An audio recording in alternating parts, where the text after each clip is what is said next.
Boa noite, queridos irmãos. Boa noite, queridas irmãs. É uma alegria estarmos reunidos mais uma vez. Uma alegria voltarmos à tribuna para falarmos um pouquinho do Evangelho de Jesus, né? Sempre importante. Como disse a mensagem que falou da prece, o senhor Aguiar lembrou bem que não estamos sozinhos jamais, né? Então a prece é um recurso, é um instrumento que todos nós podemos e devemos nos utilizar para nos conectarmos a Deus, nos ligarmos ao Criador. Falando da prece, hoje nós falaremos exatamente da prece, sobre a prece. E aí eu me lembrei, na fala do Sr. Aguiar aqui, de que ao pedir, né, eu vendo uma palestra do Jorge Lahar outro dia, ele fala de como os cristãos oram em relação aos budistas, por exemplo. E aí eu achei curioso, aí ele quis demonstrar ou trazer essa diferença, né? Que nós cristãos oramos assim. Temos um filho, por exemplo, que vai viajar, a gente eleva o pensamento a Deus e pede: Senhor, auxilia o meu filho, que ele faça uma boa viagem, que não se envolva em acidente, e a prece prossegue nesse formato bem egoístico, né, quase, porque a gente pede pelos nossos. Já o budista, ele pede pelo filho que vai viajar, pede assim: Senhor, onde quer que haja uma criatura em viagem, em trânsito, que todos possam ser amparados, possam ser protegidos. Então ele já não olha para si, ele olha para o todo, né? Então é uma diferença assim para que a gente possa pensar, né? Orar por todos, orar uns pelos outros, né? A importância da prece. Então a nossa fala de hoje é sobre a prece. A prece, então, é uma prática que está inserida na maioria das religiões, né? Na maioria das religiões do mundo. Nos mais variados segmentos do cristianismo, a prece é um elemento essencial, né? E essa essencialidade da prece está na posição do Mestre Jesus, quando, por exemplo, nos ensinou a prece do Pai Nosso, né? Falando das formas ideais de orar, de rezar, ele nos ensina a prece do Pai Nosso, que está lá no Sermão do Monte. No Evangelho de Mateus, no capítulo 6, versículo 6, Jesus ainda, na maneira de orar, ele nos recomenda que ao orar nós devemos entrar em nosso quarto íntimo, né? E fechar a porta. Então tem alguns simbolismos nessa fala, né?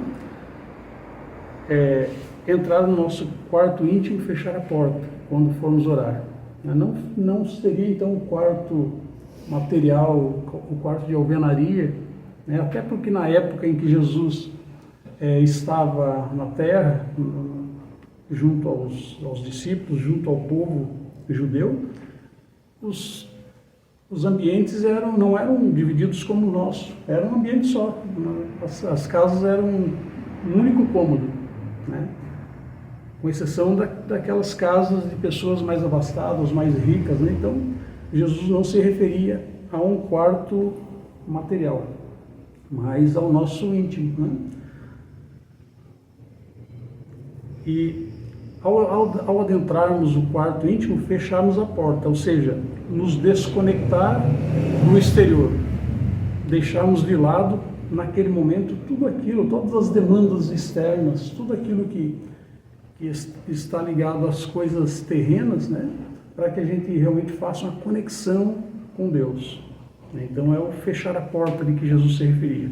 Pode ter outras interpretações, mas essa é uma que a gente procura trazer para que possa refletir, né, nesse simbolismo do qual Jesus se referiu. Então, e assim a prece ela vai ser para nós um instrumento, como falamos, de autoconhecimento, promovendo em nós a nossa reforma íntima, né? A partir do autoconhecimento, nós vamos então nos conhecendo para saber o que reformar, o que transformar, porque não adianta falarmos em reforma íntima se não soubermos o que terá que ser transformado, o que teremos que mudar em nós. Então, Desde os tempos mais remotos, o homem tem essa necessidade de ligar-se à divindade. Desde os homens lá mais primitivos, ele já tem em si, já está latente no homem aquela necessidade, ou aquela crença de que há um ser superior, um ser criador, uma divindade ao qual o homem, das mais diversas, das mais variadas formas, ele rende homenagens, ele faz suas preces, ele se liga, ao Deus ou aos deuses mais na antiguidade, Então, encontraremos então nessas diversas culturas e religiões essas variadas formas, alguns orando de pé, alguns prostrados ao chão, alguns ainda ajoelhados ou diante de um altar, diante de uma imagem a qual se quer adorar, E a gente vai ver que tudo isso é válido, todas essas práticas são boas, mas são ainda práticas exteriores. Aquela que fala mais alto ao coração é aquela prece que a gente faz do coração, aquela sincera, que não precisa, se não tivermos nenhuma imagem, na verdade a gente vai aprendendo que a gente pode dispensar as coisas materiais, as imagens, ainda que respeitemos aqueles que se utilizam, de imagens, de altares, Então, as formas são as mais variadas, realmente. Podemos ver que, independente, então, dessa cultura e da região, do tempo, a prece ela está inserida em todas as religiões. Nem sempre nós nos damos conta de que a prece é algo extraordinário. Falou na mensagem, o Sr. Aguiar nos lembrou aqui na abertura da importância da prece, e a gente não lembra que pela prece a gente pode se conectar com nada mais, nada menos do que o nosso Criador. Imaginemos então a importância de falarmos com Deus pela prece. Não há ninguém na Terra mais importante com quem nós possamos conversar que não seja Deus. Então é através da oração que nós entramos em comunicação com Deus. Para nós espíritas, a prece ela está identificada como um recurso eficaz, um recurso fundamental no desenvolvimento espiritual. Um exercício de humildade, a prece pode ser ela é uma ação que movimenta energias poderosas em nosso íntimo. Ela funciona como um refúgio. É aquele momento do qual nós vamos nos conectar a Deus, vamos colocar as nossas dificuldades, Nós vamos sentir a força de Deus em nós, nos amparando, nos dando força, coragem, para que continuemos a caminhada diante das dificuldades.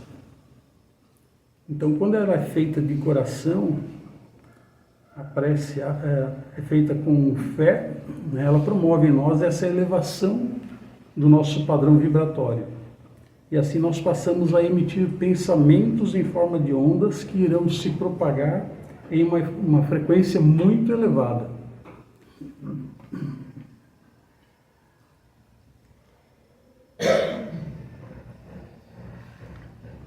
Então, esses pensamentos que são emitidos, que são emanados no momento da oração, quando envolvidos por uma vontade sincera, quando envolvidos por uma emoção, por um sentimento, nós vamos alcançar então os páramos celestiais. E aí, nesse instante em que alcançamos esses páramos celestiais, nós sentimos a paz, como falamos, Podemos sentir a ligação com Deus, com os benfeitores espirituais que nos atendem, ou que atendem ao nosso chamamento, às nossas rogativas, não para nos livrar das nossas provas que nos são necessárias, mas sim para fortalecer ou para nos fortalecer diante ou ante aos enfrentamentos, e os desafios da vida, que são diários, que às vezes são muitos. O hábito da prece se faz necessário porque muitas das nossas dificuldades decorrem da falta de prece. Samuel Hahnemann, ele fala da doença fundamental, eu já falei aqui em uma outra exposição, que pela fé, pela prece, nós nos conectamos com Deus. E quando essa desconexão, quando nós nos afastamos de Deus, nós entramos num desequilíbrio muito grande. E aí todas as coisas começam a dar errado, porque nós desconectamos, né? Lembrando que Samuel Hahnemann foi um médico alemão que viveu no século XVIII e conhecido como o pai da homeopatia, né? É aquele que desenvolveu a homeopatia, né? e outros feitos assim bastante importantes.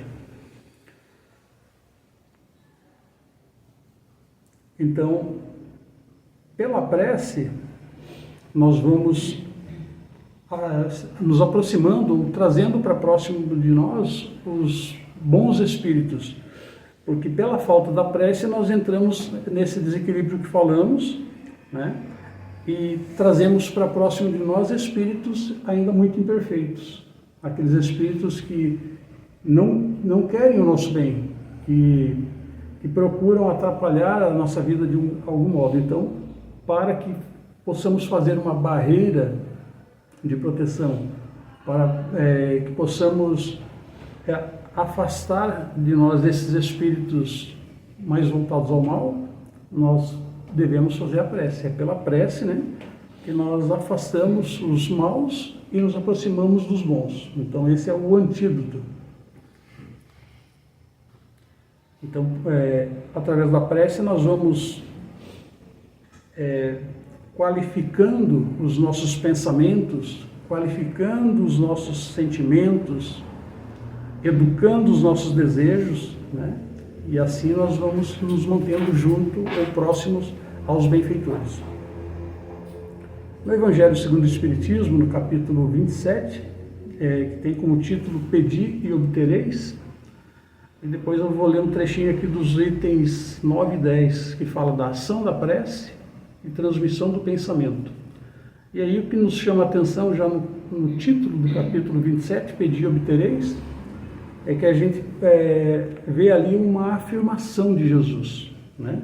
Jesus ali está afirmando, ele não está dizendo assim, pedi e nós vamos ver se poderemos atender, se teremos tempo, se vamos avaliar. Jesus não diz isso, pedi e obtereis, né? Então a gente sabe que se o pedido for justo, se for algo que necessitamos, seremos com certeza atendidos. Então é uma afirmação do Cristo. Lá no item 9, eu vou ler um trechinho do item 9, que fala então da prece, que diz assim: a prece é uma invocação mediante a qual o homem entra pelo pensamento em comunicação com o ser a quem se dirige. Pode ter por um objeto um pedido, um agradecimento ou uma glorificação. Podemos orar por nós mesmos ou por outrem, pelos vivos ou pelos mortos. As preces feitas a Deus escutam-nas os espíritos incumbidos da execução de suas vontades. As que se dirigem aos bons espíritos são reportadas a Deus. Quando alguém ora a outros seres que não a Deus, falo, recorrendo a intermediários, a intercessores, porquanto nada sucede sem a vontade de Deus. E no item 10, do capítulo 27, né, diz assim: o Espiritismo torna então compreensível a ação da prece, explicando o modo de transmissão do pensamento, quer no caso em que o ser a quem oramos acuda ao nosso apelo, quer no que em apenas lhe chegue o nosso pensamento. Para aprendermos o que ocorre em tal circunstância, precisamos conceber mergulhados, né, no fluido universal, que ocupa o espaço, todos os seres encarnados e desencarnados, tal qual nos achamos nesse mundo dentro da atmosfera. Então, aqui no item 10, Kardec nos fala da forma de transmissão do pensamento, e nos fala do fluido cósmico universal, que é esse fluido que permeia, que envolve a todos nós, e do qual é uma matéria primordial, ou matéria fundamental, né? Não se tem ainda conhecimento do que é feito, né? É uma matéria que envolve a todos nós, e ela funciona aqui então como um veículo, da qual ela vai levar esse pensamento, né? Aquilo que transmitimos, e vamos receber, então funciona realmente como um veículo. E aí a gente pode mergulhar no fluido cósmico universal. Então, através dos ensinos da doutrina espírita, nós vamos compreendendo melhor sobre como funcionam os mecanismos da prece, sobre também a trindade universal, que é Deus, Espírito e Matéria. Então, Deus como Criador, e Espírito e Matéria é o que resta que preenche todo o universo, e envolvido, tudo isso envolvido por esse fluido cósmico universal, né?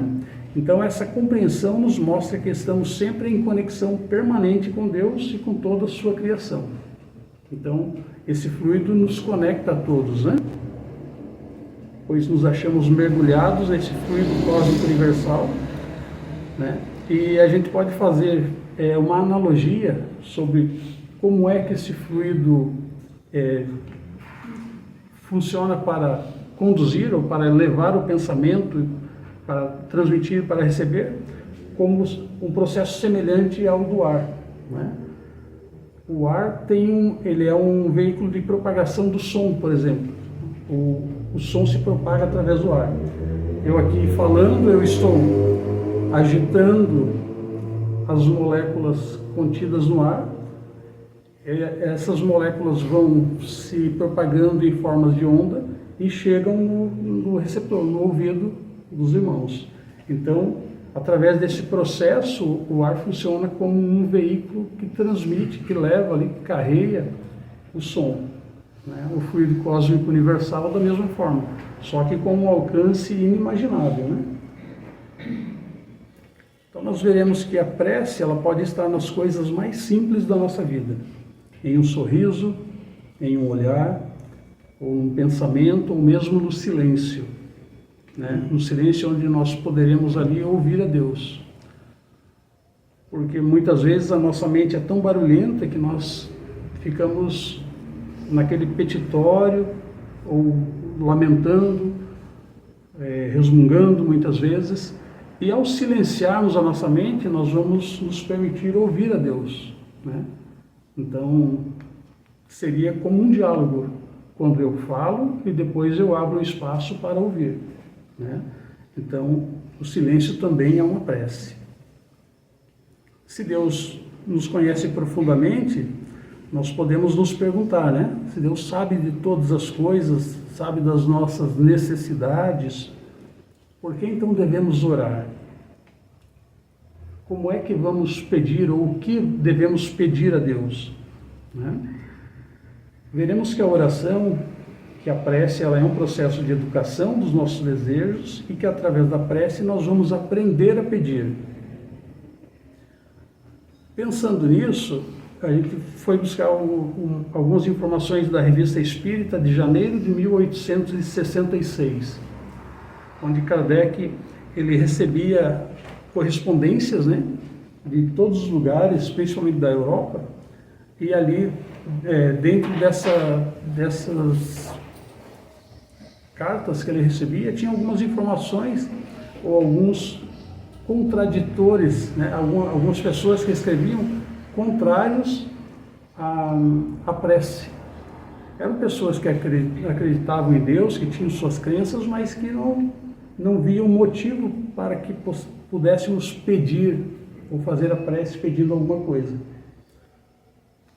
Então, alguns argumentos contrários à prece, Kardec recebeu, estava assim, por exemplo, Deus estabeleceu leis eternas, né? E sim, é uma verdade, às quais todos os seres estão submetidos. Isso também é uma verdade. E aí ele continua: nada podemos pedir-lhe e não temos que lhe agradecer nenhum favor especial. Portanto, é inútil orar.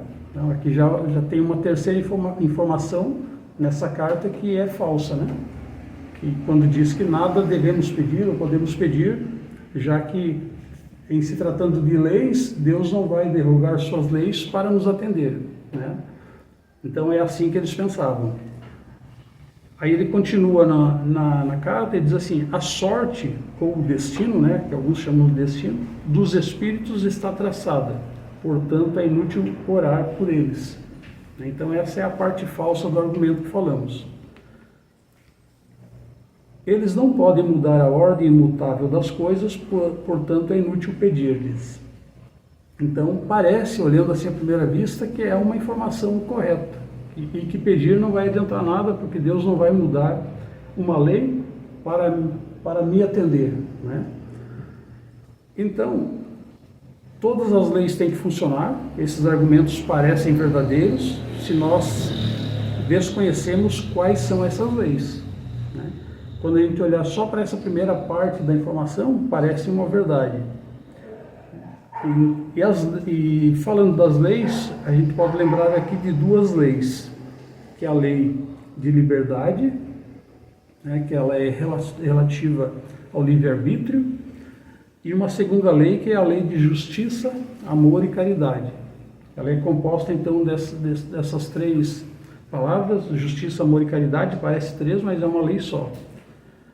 Então, a justiça está relacionada com a cada um segundo suas obras, né? Porque é justo nós recebermos de acordo com aquilo que semeamos, com aquilo que plantamos, de acordo com as obras que fazemos. Então, essa é a justiça que está relacionada com a cada um segundo suas obras. E o amor e a caridade está relacionado com a vontade de ajudar, aquele que busca auxiliar, aquele que quer a felicidade do próximo.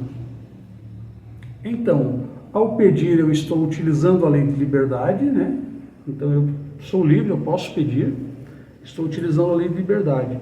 E quando os espíritos atendem ao meu pedido, eles estão cumprindo a lei de justiça, de amor e de caridade. Então, está tudo inserido na lei. Deus não vai derrogar ou mudar suas leis para nos atender. Isso já está na lei, já faz parte da lei, né? Aí, nesse trecho da Revista Espírita, aí Kardec então conclui. Na verdade ele é mais longo, mas eu trouxe só um pedaço. Ele diz assim: a prece é, pois, uma necessidade universal, independente das seitas e das nacionalidades. Depois da prece, se a pessoa é fraca, sente-se mais forte. Se está triste, sente-se consolada. Tirar a prece é privar o homem de seu mais poderoso suporte moral na adversidade. Pela prece, ele eleva sua alma, entra em comunhão com Deus, identifica-se com o mundo espiritual, desmaterializa-se, né, condição essencial, desmaterializa, que é o desapego às coisas da matéria, né? É uma condição essencial de sua felicidade futura.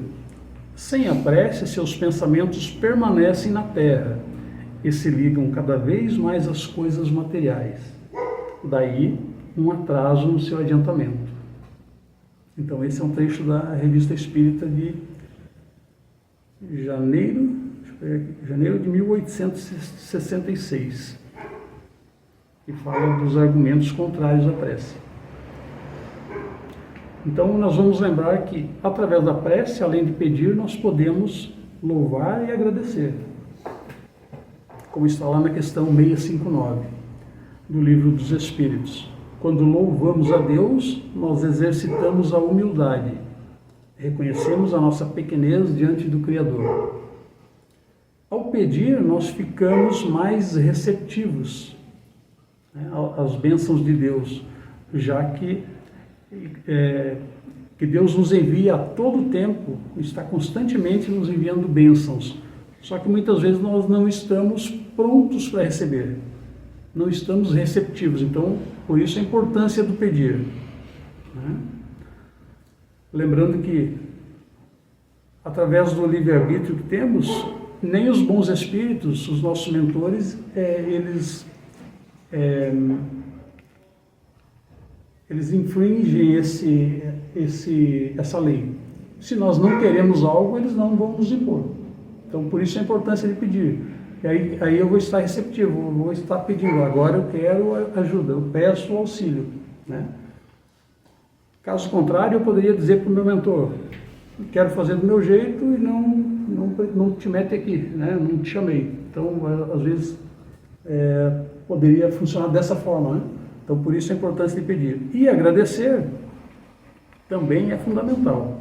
Se queremos uma vida mais feliz, pois quando nós agradecemos mais do que pedimos, nós passamos a reclamar menos, reconhecendo a bondade divina, suas providências e seu amor por todos nós, né? E aqui, já caminhando para o encerramento,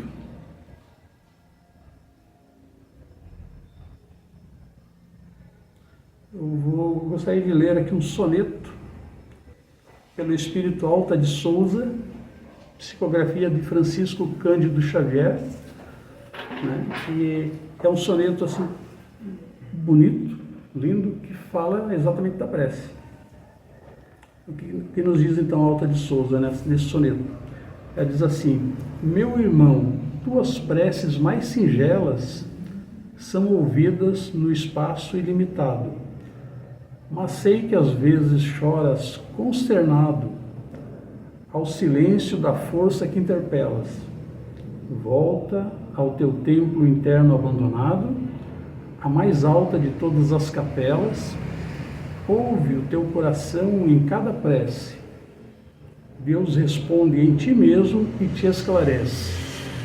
Com a força eterna da consolação, compreenderás a dor que te domina, sob a linguagem pura e peregrina da voz de Deus em luz e redenção. Então, esse é o soneto da nossa irmã. Então, que nós possamos buscar, né, ou adotar o hábito da prece. Tenho certeza que os irmãos todos têm o hábito, né? Mas a gente lembra da importância de adotarmos o hábito da prece, né, diária, ao deitar, ao se levantar, né?